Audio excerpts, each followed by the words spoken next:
Hello, and welcome to my presentation of the rock cycle. Now, there are three types of rock: igneous, sedimentary, and metamorphic. Igneous is formed when magma loses its heat and goes from a liquid to a solid, forming small crystals. Each kind of igneous rock is named based on its composition and texture.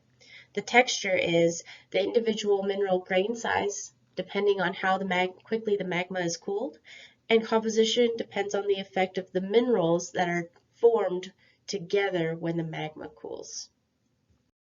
Sedimentary rock is the majority of the Earth's crust. It's an accumulation of small pieces of rock. There are three types of sedimentary rock: clastic, chemical, and organic.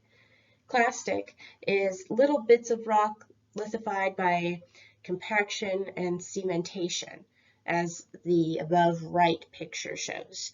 Chemical is formed when water evaporates and leaves minerals behind, like gypsum, which is in the bottom right corner. And organic would be debris caused by organic processes, like when a creature dies and their teeth and bones are then created into a stone, like a fossil or limestone. Metamorphic is the third type of rock. It's any rock,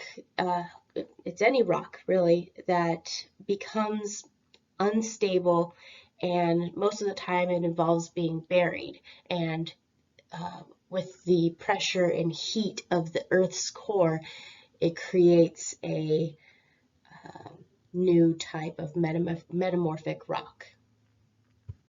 So this is the perfect example of the rock cycle. We'll go from igneous at the top to metamorphic on the bottom right to sedimentary on the bottom left, and then back up to igneous. So right here we have an example of igneous being a basalt. Basalt is then buried deep into the ground.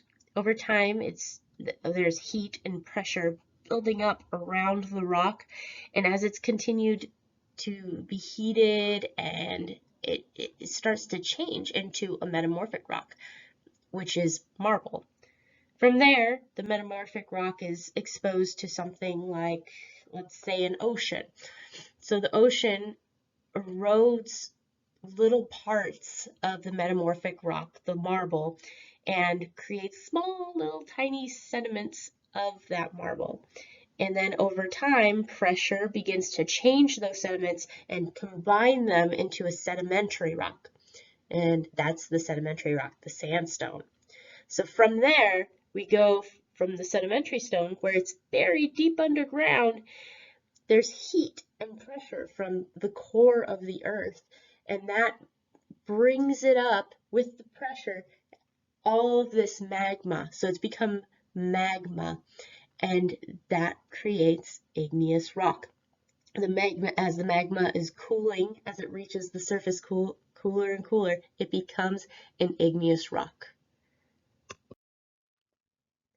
And that is my presentation.